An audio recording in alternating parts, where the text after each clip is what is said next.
साथियों, कोरोना संकट ने हमें local manufacturing, local market, local supply chain इसका भी महत्व बराबर समझा दिया है। संकट के समय में लोकल ने ही हमारी डिमांड पूरी की है। हमें इस लोकल ने ही बचाया है। लोकल सिर्फ जरूरत नहीं बल्कि हम सबकी जिम्मेदारी है। समय ने हमें सिखाया है कि लोकल को हमें अपना जीवन मंत्र बनाना ही होगा। आपको आज जो ग्लोबल ब्रांड्स लगते हैं वो भी कभी ऐसे ही बिल्कुल लोकल थे, लेकिन जब वहां के लोगों ने उनका इस्तेमाल शुरू किया, उनका प्रचार शुरू किया, उनकी ब्रांडिंग की, उन पर गर्व किया, तो वो प्रोडक्ट्स लोकल से ग्लोबल बन गए। वो प्रोडक्ट्स लोकल से ग्लोबल बन गए। इसलिए आज से हर भारतवासी को अपने लोकल के लिए वोकल बनना है। लोकल के लिए वोकल बनना है। हेलो दोस्तों, welcome back to YouTube channel of APA online classes. I hope 12th मई को मोदी जी की स्पीच सभी ने सुनी होगी। उन्होंने एक बात बोली थी, be vocal for local products. तो आज मैं उसी बात को बहुत ही सिंपल वे में एक्सप्लेन करने वाला हूँ। बहुत ही सिंपल वे में आपको बहुत आसानी से समझ में आएगा कि मोदी जी ने ऐसा क्यों बोला और उसके पीछे का क्या लॉजिक है।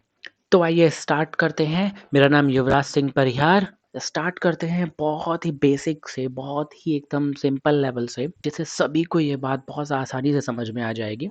हम एक एग्जांपल लेके समझते हैं इसको, कि सपोज अगर हमारी इकोनॉमी में एक भी प्रोडक्शन नहीं हो, ज़ीरो प्रोडक्शन, मतलब कोई भी इंडस्ट्री हमारी इकोनॉमी में नहीं है, हमारी कंट्री में कोई भी इंडस्ट्री नहीं है, मतलब कोई भी प्रोडक्शन नहीं हो रहा है, तो क्या होगा कि किसी भी कमोडिटी की सप्लाई नहीं होगी। और जब सप्लाई नहीं होगी तो ऑब्वियस सी बात है कि कोई भी डिमांड हमारी फुलफिल नहीं होगी। सिंपल सी बात है, अगर कोई प्रोडक्शन ही नहीं होगा तो कोई सप्लाई नहीं होगी कमोडिटी की और कोई डिमांड फुलफिल ही नहीं होगी। ऐसे में तो प्रॉब्लम होगी कि किसी की डिमांड नहीं सेटिस्फाई होगी। तभी एक बंदे को क्या हुआ कि बहुत अच्छा आइडिया आया, कि उसने सोचा कि क्यों ना मैं मोबाइल का प्रोडक्शन करूँ अपने कंट्री में। उसने मोबाइल का प्रोडक्शन करने का सोचा, बट उसने ये भी सोचा कि उसको कुछ रिसोर्सेज लगेंगे। अब ऐसे तो प्रोडक्शन हो नहीं जाएगा, उसके लिए उसको कुछ रिसोर्सेज लगेंगे। वो कौन कौन से रिसोर्सेज लगेंगे?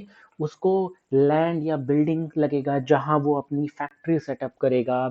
देन उसको कुछ एम्प्लॉयज़ या वर्कर्स लगेंगे जो उस मोबाइल को बनाने में काम करेंगे।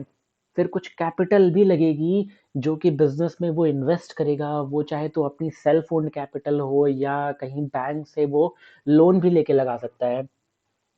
एंड एंटरप्राइज, एंटरप्राइज क्या है कि उसको एक कोई स्ट्रक्चर, एक ऑर्गेनाइजेशन फॉर्म करनी पड़ेगी, चाहे वो पार्टनरशिप हो या प्रोपराइटरशिप हो या कंपनी के फॉर्म में कोई उसको ऑर्गेनाइजेशन फॉर्म करनी पड़ेगी। अब ये सारी चीजें, ये रिसोर्सेज उसको फ्री में तो मिलने नहीं वाले हैं। कोई भी आके उसके लिए फ्री में तो काम करेगा नहीं और मोबाइल तो बनाएगा नहीं। तो लैंड या बिल्डिंग जो भी वो लेगा, जहाँ वो फैक्ट्री सेटअप करेगा, तो उसको उसका पेमेंट करना पड़ेगा। तो लैंड और बिल्डिंग को उसको रेंट का पेमेंट करना पड़ेगा। सेम वे लेबर को, या अगर एम्प्लॉयज़ हैं तो उनको वेजेस या सैलरी पे करना पड़ेगा। और अगर उसने कहीं से फंड लिया है तो उस पे उसको इंटरेस्ट पे करना पड़ेगा। और अगर आगे देखें तो एंटरप्राइज, एंटरप्राइज को प्रॉफिट, मतलब अगर उसने पार्टनरशिप फर्म बनाई है तो अल्टीमेटली जो भी प्रॉफिट होगा, या मैं लॉस भी बोलूं, जो भी प्रॉफिट या लॉस होगा वो कौन बियर करेगा? एंटरप्राइज बियर करेगी। तो ये सारे रिसोर्सेज उसको लगेंगे क्या? एक फैक्ट्री स्टार्ट करने में। हमने देखा कि कोई प्रोडक्शन नहीं हो रहा था, ज़ीरो प्रोडक्शन तो ज़ीरो सप्लाई, तो डिमांड भी ज़ीरो ही, सेटिस्फाई हो ही नहीं पा रही थी। तभी एक बंदे ने प्लान किया कि क्यों ना मोबाइल बनाए। रिसोर्सेज उसने सोचे हैं और उन रिसोर्सेज को पेमेंट कौन से लगेंगे? नोट कीजिएगा, इन्हीं रिसोर्सेज को हम इकोनॉमिक्स के टर्म्स में फैक्टर्स ऑफ प्रोडक्शन भी कहते हैं। Land, labour, capital and enterprise, क्योंकि किसी भी प्रोडक्शन को स्टार्ट करने के लिए या कोई भी सर्विसेज देने के लिए, प्रोवाइड करने के लिए हमको ये बेसिक रिसोर्सेज तो लगते ही लगते हैं, और उनको हम पेमेंट करते हैं तो उसी को हम payment two factors of production कहते हैं। आई होप आपको ये क्लियर हो गया होगा। सपोज उसने एक मोबाइल का प्रोडक्शन किया, उसने फर्स्ट मोबाइल को प्रोडक्शन के लिए उसने लैंड या बिल्डिंग पे उसने रेंट पे किया 5000। ये सब फिगर मैं अज्यूम करके ले रहा हूँ आपको एग्जांपल देने के लिए। फिर उसने लेबर को उसने वेजेस पे की जिन्होंने मोबाइल बनाने में काम किया। देन कैपिटल जो उसने कहीं मार्केट से उठाया था, जो फंड उसने मार्केट से उठाया था, उसको उसने 500 रुपीज दिए। देन जो एंटरप्राइज अल्टीमेटली उसने 1500 रुपीज ऐड करके उसने क्या किया, 9000 रुपीज का उसने क्या किया, एक मोबाइल बना के मार्केट में सेल किया। मतलब उसने एक मोबाइल का प्रोडक्शन किया जिसमें उसको 9000 रुपीज लगे, और वो 9000 रुपीज में उसने क्या किया, इंक्लूडिंग प्रॉफिट 9000 रुपीज का उसने मोबाइल मार्केट में सेल किया जाके। एक मोबाइल का प्रोडक्शन करने में उसको कितने एक्सपेंसेस आ रहे हैं, कितना एक्सपेंडिचर आ रहा है, 9000 का। अगर मैं इसको इस टर्म में बोलूं कि अब इंडिया की टेरिटरी के अंदर, यानी इंडिया की बॉर्डर के अंदर कितना प्रोडक्शन हो रहा है, 9000 का, तो मैं इसको ये बोल सकता हूँ कि डोमेस्टिक प्रोडक्ट जो कि इंडिया की टेरिटरी के अंदर का प्रोडक्शन हुआ, तो इसको मैं यूज करता हूँ जीडीपी। जीडीपी का मतलब इन सिंपल टर्म्स कि those goods which are produced within the territory of a country. तो इंडिया की टेरिटरी के अंदर एक मोबाइल का प्रोडक्शन हुआ अभी हमारे एग्जांपल में, जिसमें हमने 9000 रुपीज का एक्सपेंडिचर किया, और यही 9000 रुपीज का हमारा क्या हुआ, डोमेस्टिक प्रोडक्शन हुआ।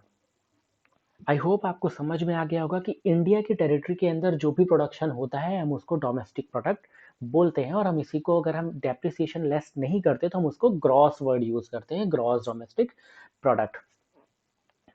अब सपोज अगर मैं यही बोलूं कि अगर ये 100 मोबाइल्स को प्रोडक्शन कर रहा है, तो उस केस पे क्या होता कि 9000 इंटू 100 मोबाइल आप कर देते, मतलब 9 लाख रुपीज का प्रोडक्शन हुआ, तो जीटीबी तो जीडीपी भी कितनी हो जाती, 9 लाख की हो जाती। मतलब अगर हम ये बोले कि इंडिया में जितना भी प्रोडक्शन होता जाएगा उतना ही जीडीपी क्या होती जाएगी, बढ़ती जाएगी।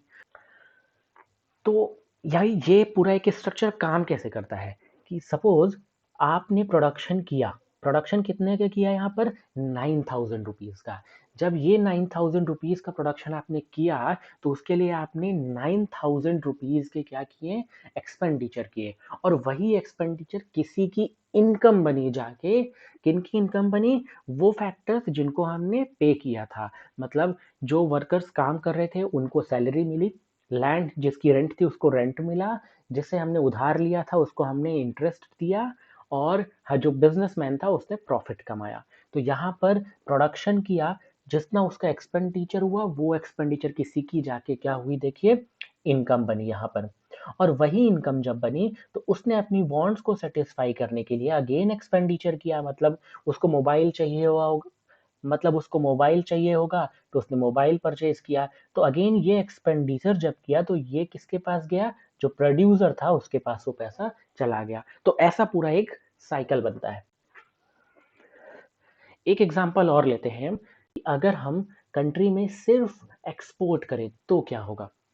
हमने देखा कि कोई प्रोडक्शन नहीं था, फिर हमने देखा कि प्रोडक्शन किया तो हमारी जीडीपी बढ़ने लगी। फिर हमने देखा कि अगर हम एक्सपोर्ट करें तो क्या होगा, अगर हम एक्सपोर्ट करेंगे अदर कंट्रीज को गुड्स या सर्विसेज का तो हमको क्या मिलेगा, अदर कंट्रीज से हमको मिलेगा पैसा जो कि होगा डॉलर में। इससे क्या होगा कि हमारे पास डॉलर बढ़ता जाएगा, तो उससे क्या होगा कि हमारी जीडीपी बढ़ेगी, क्योंकि जो प्रोडक्शन इंडिया के अंदर प्रोड्यूस होता है हम उसको डोमेस्टिक प्रोडक्ट कहते हैं, और जितना ज़्यादा प्रोडक्शन होता जाएगा उतना ज़्यादा डोमेस्टिक, यानी उतना ज़्यादा ग्रॉस डोमेस्टिक प्रोडक्ट बढ़ेगा। जीडीपी इंक्रीज होगी तो ऑब्वियस सी बात है उतना खर्चा होगा प्रोडक्शन के लिए, और उतना खर्चा किसी की जाके इनकम बनेगी, तो इससे ओवरऑल इनकम भी इंक्रीज होगी इंडिया में लोगों की। अब जब हमारे पास डॉलर ज़्यादा आने लगेगा, गुड्स और सर्विसेज को जो हम सेल कर रहे हैं अदर कंट्रीज़ को, हमको पेमेंट डॉलर में आएगा, तो हमारे पास डॉलर बढ़ता जाएगा। तो यहाँ पर क्या होगा कि हमारे पास डॉलर की वैल्यू क्या होने लगेगी? कम होने लगेगी और हमारे रुपीज़ की वैल्यू बढ़ने लगेगी। अब एक और एग्जांपल देखते हैं कि अगर हम इंपोर्ट कर रहे हैं, हम क्या कर रहे हैं, इस बार हम इंपोर्ट कर रहे हैं अदर कंट्रीज से, तो देखिए क्या होगा, हमने किया गुड्स और सर्विसेज का इंपोर्ट, तो हमको क्या पे करना पड़ेगा? मनी, वो भी हमको डॉलर टर्म्स में, क्योंकि अदर कंट्रीज कभी भी रुपीज के टर्म्स में एक्सेप्ट नहीं करेगी, तो हमको डॉलर्स पे करना पड़ेगा। तो उससे क्या होगा, हम क्या कर रहे हैं कि बाहर जो प्रोडक्शन हो रहा है उसको हम इंडिया में लेके आ रहे हैं। तो जब इंडिया में प्रोडक्शन नहीं होगा तो इंडिया का डोमेस्टिक प्रोडक्ट क्या होगा? कम होगा, तो जीडीपी भी कम होगी। इनकम क्या होगी? कम होगी, क्योंकि अब इंडिया में एक्सपेंडिचर हो ही नहीं रहा प्रोडक्शन के लिए। तो जो एक्सपेंडिचर पहले कभी किसी की इनकम बनती थी, अब एक्सपेंडिचर ही नहीं हो रहा, तो इनकम भी नहीं होगी लोगों की। इससे क्या होगा, वैल्यू जो डॉलर की है वो क्या हो जाएगी? बढ़ने लगेगी। क्यों? क्योंकि अब हमको डॉलर बहुत ज़्यादा चाहिए होगा जिससे हम बाहर से गुड्स को इम्पोर्ट करें, और हमारे रुपीज़ की वैल्यू क्या होगी? डिक्रीज होने लगेगी। तो आई होप आपको ये क्लियर हो गया होगा कि इंडिया में प्रोडक्शन अगर हम करते हैं तो हमारी इनकम, हमारी जीडीपी क्या होती है? इंक्रीज होती है। चाहे हम उसको एक्सपोर्ट करें तो भी हमारी जीडीपी इंक्रीज होती है, बट अगर हम इम्पोर्ट करने लगे तो ना हमारी जीडीपी डिक्रीज होती है, हमारी इनकम भी डिक्रीज होती है, और हमारी डॉलर क्या होता है? डॉलर की वैल्यू बढ़ने लगती है इंपोर्ट करने में, एंड रुपीज़ की वैल्यू गिरने लगती है। इससे आपको ये चीज़ क्लियर हो गई होगी कि हम जितना ज़्यादा से ज़्यादा इंडिया के अंदर प्रोडक्शन करेंगे, उतना ज़्यादा से ज़्यादा क्या होगा? अच्छा होगा। तो अभी हम क्या कर रहे हैं कि हम दूसरी कंट्रीज़ के कमोडिटीज़ को हम इम्पोर्ट कर रहे हैं और ज़्यादा से ज़्यादा हम इंडिया में कंजम्पशन कर रहे हैं। अब हम इम्पोर्ट क्यों कर रहे हैं? क्योंकि जो इंडिया की पब्लिक है वो ज़्यादा इम्पोर्ट वाले प्रोडक्ट्स को प्रेफर कर रही हैं ओवर जो इंडिया में प्रोडक्शन हो रहा है। तो आई होप आपको समझ में आ गया होगा कि मोदी जी ने 12th में की स्पीच में उन्होंने बी वोकल फॉर लोकल क्यों बोला था। कंक्लूजन देखते हैं कि वोकल फॉर लोकल के बेनिफिट्स क्या होंगे। जब हम लोकल प्रोडक्ट्स को प्रमोट करेंगे और ज़्यादा यूज़ करेंगे तो उससे उनका प्रोडक्शन बढ़ेगा, क्योंकि ऑब्वियस सी बात है, जब आप डिमांड करेंगे तो आपकी डिमांड को फुलफिल करने के लिए वो सप्लाई भी ज़्यादा करेंगे, तो प्रोडक्शन ज़्यादा होगा। तो यहाँ पर प्रोडक्शन इंक्रीज होगा इंडिया का, मतलब जीडीपी इंक्रीज होगी।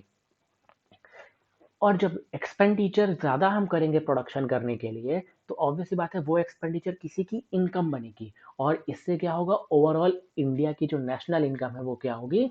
इंक्रीज होगी।